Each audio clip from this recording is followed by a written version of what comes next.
Look what I got, look what you did. Young nigga, I told you that I'm gonna be big, and I ain't gonna stop. It's just gonna keep on happening. I'm just gonna keep on. What's going on, people? It's your boy Levi, man. Yes, I am back in the building, man. Y'all know what time it is, man. Hopefully we got some, you feel me, new subscribers over here. Shout out to everybody, man, that be supporting the channel, bro. Y'all know we like to get saucy over here, man. I want to check out a little bit of everything. I'm happy today, man. It's feeling really good, man. Ready to check out some new shit. Yeah, bro, I've seen this show. I watched it. I'm pretty sure a lot of other people seen this. Also, man, Undercover Boss show. Employees who got brutally fired on Undercover Boss, bro. Like, and these dudes just be getting fired. They don't even be knowing. They really just be so like in their mind thinking that they the whole manager, all kind of shit. And then the real boss pulls up, trying to figure out why the business is moving slow. Feel me? Let's hit the like for the support, man. Shout out to the Recap Now channel. This came out 3 weeks ago. Let's go ahead and get into it, man. Let's see what's going on. Hopefully get a good laugh out of this too. We definitely need a good laugh out of this.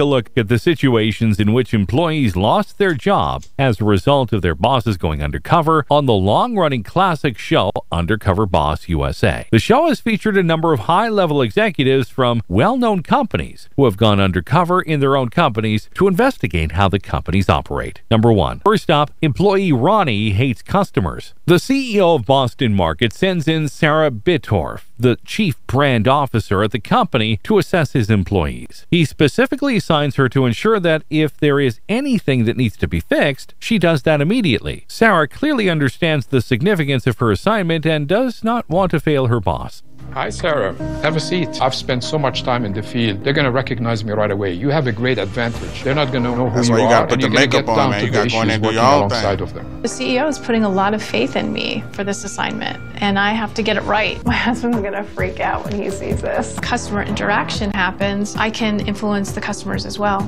A diner waitress who hopes to open her own restaurant. Undercover boss Sarah meets Ronnie, who shows her around. Initially managing to charm Sarah with his jokes and banter, he soon takes an offensive turn. While showing Sarah the way they do things, he constantly mentions hating his job and hating the standard that the company has set for them. Because our hourly shift supervisors are in a leadership role, they set the tone for all of the employees in the restaurant. So we want them to be energetic, positive attitude, and we want them to be really focused on delivering warm and friendly service. Yeah, friendly Hi, service. Rachel. Yeah. Nice to meet you. You excited? Yeah, a little Not nervous. buddy. You have a great teacher. Oh, good. Standard procedure is to greet the customer as they walk in and say, hello, welcome to Boston Market, you know, blah, blah, blah, whatever. I'm like the Kim Kardashian of Boston Market. My first impression of Ronnie is his jokes are on the inappropriate. He's really kind of fun. It shouldn't be a question because that is what corporate has told us to do. It has to look like that at all times. Otherwise, we get in trouble with ridiculous standards. Ronnie kept referencing, this is the way we do it because corporate tells us to. That concerns me a little. And if that wasn't enough damage to his image, So it seems like he knows how to do the work, bro. Just like he just ain't feeling it. He must not be getting paid enough because he like, hell no, I ain't feeling this shit. I know the work, I know what to do, but I just don't care. Ronnie goes on to express how much he hates children and elderly customers. While packing some of the food, Sarah points out that one of the items is very greasy, to which Ronnie says they're customers. They're not anything special, leaving Sarah appalled. Children and old people are literally the worst I've ever seen in my entire life because none of them know what they want and they're like literally can't talk. You just kind of have to deal with it. Our guests are our bread and butter. They pay our checks. They pay his paycheck. They're just going to be here. He give me the vibes like he one of them kids, like one of them, dude literally a fucking kid, bro. He acting like a kid, but he one of them type of dudes who like be hitting on little kids and shit. Yeah, I swear, bro. They be hitting on little kids and thinking that it's cool or thinking that it's funny. Boston Market. Oh, that one's kind of greasy. They're customers. They're not anything special. Damn. Customers are such like little bitches and like all the time it's all about like pleasing the customer. Like, Yeah, well, that's the business that we're in, right? yeah. Exactly, Sarah is dog. furious with the way Ronnie feels about Boston Market's customers. She feels she needs to take immediate action. After calling Ronnie out, She on that ASAP. Yo, we gotta get him out of here, bro. He don't care about people no more. Like, you should just never even came in, bro. He ain't know what he set himself up for. I can't wait to see his face when she tells him like, "What's up?" But for a minute, Sarah reintroduces herself as the Chief Brand Officer at Boston Market. She goes on to explain to Ronnie how one of the values of Boston Market is love to serve. And Ronnie clearly does not fall into that. Look at his face, bro. Look at his face. He know he fucked up. He like he about to cry. He like, man, I'm about to get fired. Brand Officer at Boston Market. Look at his face. He look confused as hell now. She goes on to explain to Ronnie how one of the values of Boston Market is love to serve. And Ronnie clearly does not fall into that category. She sends Ronnie home for the day, who feels that this action has not been taken justly. Honestly, good work, Sarah. I can't have someone who just told me that they hate customers more than anything in the world. The complete antithesis. He the type gonna spit in your food and your cup. And let this happen for 1 minute longer. Ronnie, can I talk to you outside? Yes, sure. So Ronnie, I wanted to reintroduce myself to you. I'm not actually Rachel. Who are you? My name is Sarah Bidorf. I'm the Chief Brand Officer of Boston Market. No. And you're on Undercover Boss. I did get you. Got you saying a bunch of things about our customers. I did. I'm angry and I'm heartbroken and I'm disappointed. One of our values is love to serve. And you don't seem like you love to serve. Without the guests in there, we don't have a business and you don't have a paycheck, and neither do I. What I'm going to do is I'm going to send you home for the day. I want to think about whether this is really the right job choice for you. That's it? They gonna send him home. He gonna be fired while he's playing Xbox at home. What do you want? It's a wrap for bro. What a job that I don't hate. You know what I'm saying? If you don't like your job, bro, just like go find you something else, dog. I know I would hate fast food. Like, who would want to work at fast food? Like, ugh.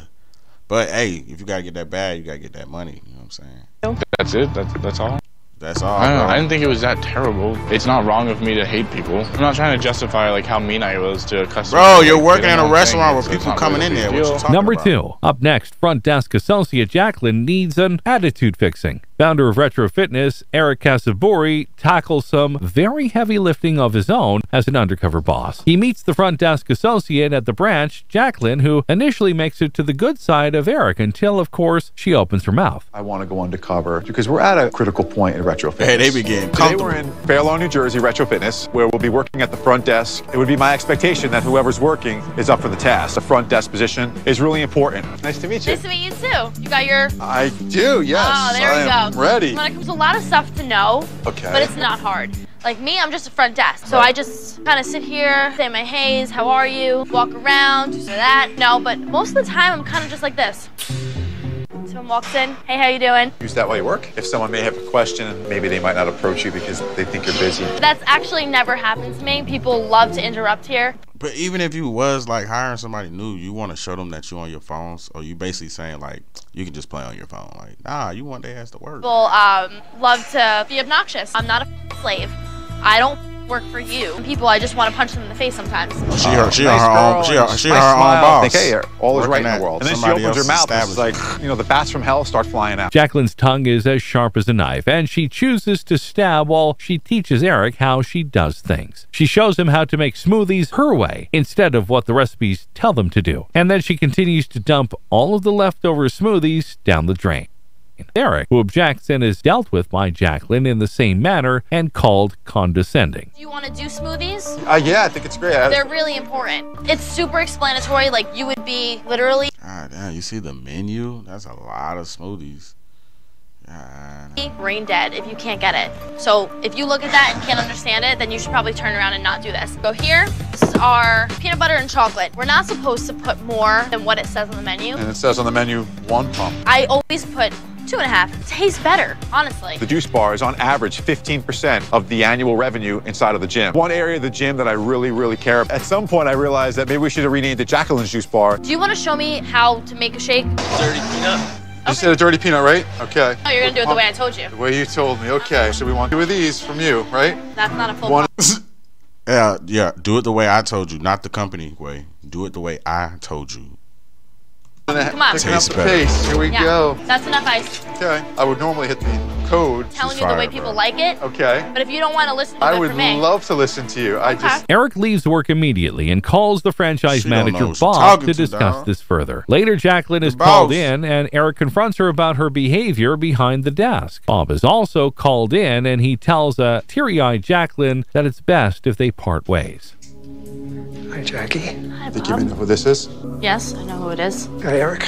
Bob, I called you in because you're my franchisee and Jacqueline's direct boss. What I witnessed there was nothing shy of scary. In fact, I left the job early. He liked her. That's why he hired her. I said, I gotta call Bob. I can't believe there's someone on the staff that's doing this at this club. You're aware of what he told me, right? No, yeah, I know everything. Bob, you knew she was trash, bro. And do you ever see that? You did it in front of the CEO. Drive 72 miles to get to that club every day. Seriously, no, this needs to be like talked about how like the CEO of the company right in front of my face staring at me. She's delusional. I would never have an employee like that. You know that. You have to part.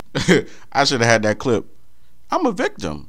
Or how did they say it? Or he's a victim, or I'm a victim. Ways. She playing victim. There's nothing else I could do. Thank you, Jacqueline. Number 3. Next, the undercover boss catches Aaron in illegal activities. Jane Grodable, chairman of Donato's Pizza, works undercover at her company, where she meets the delivery driver Aaron, with whom she sees incredible potential. She initially describes him as the perfect driver, but a few deliveries in, his true colors begin to show. So we're just going to go ahead and grab the ticket, take the bag up here, and then we're just out the door. Okay. And when we get up there, we got to grab the pizza. Okay. All right. Shit, I'll be mad too. Look at the whip he riding, bro. I'll be pissed as hell, bro. Running to the door. I'll be mad as hell. Come up and watch what I do. You're a run, huh? Get it up the step. You want to address the customer by their name. Hey, what's up, Mark? How you doing? Good. How are you? I'm pretty good. You can just go ahead and double check that. Looks good. All right. Awesome. All right. Thank you. The change. Thank you. Appreciate it, Mark. All right. You have a good one. Thanks. I love that Aaron had a really great customer service balance with speed. We get your total as 15.18. Perfect. Keep the change. Oh, All right. Now run. Come on. I can't. I have to go this way. Come on. Quicker. All right. Boom. We're at a minute and 8 seconds. That was good, right? That was epic. That was actually that. This seems like it's going pretty good. Like, how bad can this be? It was really good. Aaron's perfect picture of what a delivery driver is. He is fast, he's nonstop, the perfect delivery driver. Aaron confesses that sometimes when he has a few extra minutes on hand, he tends to join some of the customers who invite him over to smoke pot, and then continues driving and making deliveries. An occurrence that enrages Jane immensely. I have a really... No wonder why he's having such a good time on the road. My boy be stopping to his homies, smoking the gas, you know what I'm saying? Trying to get a little stress reliever. Really good time doing it. A lot of people smoke pot and they will like invite me to come in for a little bit. You do not. I can't think of another time I've been this disappointed. It feels like betrayal. Then you get back in your car and you drive. Well, it's not like I sit there and smoke for like 20 minutes. Not only is it just not safe, it's illegal. Jane confronts Aaron regarding his behavior and made it clear that she would have to let him go because he's an exceptional worker. If he takes a drug test in the next 30 days, there's a possibility that he could be rehired. Aaron agrees to the condition and promises to prove to Jane that he really appreciates the second chance. When you told me you smoked pot on the job, I've never been... Bro, he seems like a good guy though, man. I get it. You shouldn't be smoking no pot, you know what I'm saying? But you should be like, wait till you get off work, bro. Like, not during the work and while you're filming. I'm pretty sure he knew he was filming, bro. Like, why are you saying that shit? So angry in my life. But you know, I have to let you go. As a delivery driver. Oh, man. Really? But I want to make a deal with you because I do like you. You do a lot like of the right things. Man. You're fast on your feet. I'm going to give you a second chance. If you can take a drug test in 30 days. Okay. Come back and work in the kitchen. Wow. I really appreciate that. All right. Great. Finally, the undercover boss has to put a manager back in line. When Kobe Brooks, president and CEO of Hooters, goes undercover in his own company, he finds himself struggling to keep up in a fast-paced kitchen and is later forced to take immediate action when a restaurant manager steps out of line. The last time I worked in a kitchen other than one in my house, 20 years ago, so it's been a long time. I'm looking for Dave. Dave, we're running a little behind right now. Hooters wings ain't head on back this way. So Chop Chop is right in the middle of our restaurant. You see that big stack of mugs right there? I do. Put them in the freezer. Let me grab one of the girls, get them to help you out. I got it. There we go. Take the little strings, tie it onto you, and just drag them along with you, all right? All right. Just follow Freddie on this side over here. Yeah, just chunk it in. The faster we get inside. They let you work this slow during construction. We call it a little bit. Start throwing some frozen mugs. That's it. Trash don't get out by itself, guys. Because right now you're creating a traffic. Yeah, I got it. I'm exhausted already. Since I've done any restaurant jobs, and it's tough. Restaurant manager Jimbo is caught by the undercover boss mistreating and stereotyping his staff by making them participate in ridiculous and humiliating competitions for his own entertainment. I'm going to be assistant general manager inside the store. GM in the store he's the coach. He's got all of his players underneath him. He's got to make sure the entire team works good together. How he talks to his staff, and what kind of coaching job he's doing. Hi, Scotty, how are you? The first thing we're going to do is uniform lineup. All right. Form this line, form a It looks style to me. Okay, makeup, is it on? Yes. All right, Bethany, have a seat. Compliment her on her lack of nails. There's some have a seat. When I first came in this morning, Jimbo made it very clear that, we are about the Hooters girl. He was very clear on what the brand's about. I don't think he's clear on how the brand should be treated. Shove their faces down. Do they seem to like those kind of things? Hey, rules. Girls are spoiled, man. But they're all prima donnas. If you want to play some games, there's other games you can play. Are you serious? Go! Oh, get some of that. Oh, look. Brianna, how are they, baby? Oh, they look tasty. It's hard for me on this one to bite my tongue. If I could break cover, I would sit down and have a very long, serious talk with Jimbo. I mean, shit, the girls in there look like they having fun. They do. I really thought the girls was not going to be feeling it. Like, what the heck is he making us do? But obviously, this has nothing to do with the job. Those girls don't really have to be doing that shit, but they doing it anyway because they don't want to lose their job. And I feel like sometimes these managers, bro, they just be doing the most, bro. They get so much freedom, and they've been there for so long to where they just start doing some extra shit, man, because they feel like they running shit, man. They just get big-headed. Big-headed. They were inappropriate. I don't want any part of it. Later, he is called in by the CEO and reminded of how unacceptable his behavior is. Gladly, instead of pointlessly arguing like the employee in the undercover boss incident before him, he admits his mistake. The way that you interact with the girls, quite frankly, is inappropriate. You're no better than they are. You said, don't forget, all these girls are prima donnas. Just stereotyping your whole cast of girls. There's lines you don't cross. Apology to your staff is necessary in this situation. You do that for me when you go back? I took a step back and, okay, I get it. I get what he says, and yeah, I'll make it happen.